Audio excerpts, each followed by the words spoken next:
Okay, just pushed it on and it clicked into place. The reason I put the slot at the back was because in the barrel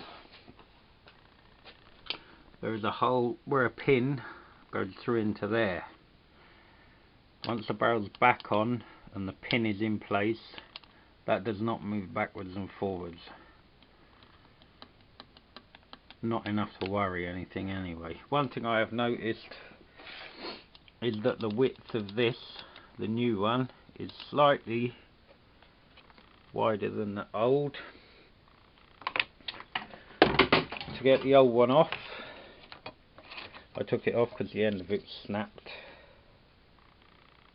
There. What I did, that was obviously in there around the pin. So I took this screwdriver, heated up the end of it with MAP gas, and then I just put it through the hole and pushed it into there to melt through it. I did that because I didn't want to chisel it and bits to fall off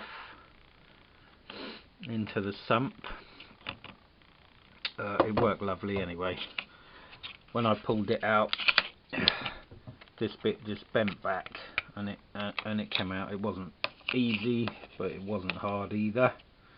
Only took 10 minutes or so. One tiny bit of it, it's hard to see, but snapped off there. Shone the torch down inside there under the chain. I could see it. There we are. Hoover. Taped a little bit of copper wire onto Hoover. Lifted up the chain, slotted it down into the thing. Got it, no problem whatsoever. But I figured if I chiselled it, I'd end up with loads of bits all stuck down, and I didn't want to be bashing about inside the engine anyway. So there we are, ready to rock and roll. The bottom right, you just undo that bolt there and that slots out. It's on a pin. That's the one that's under tension. You can't see it, but a little pin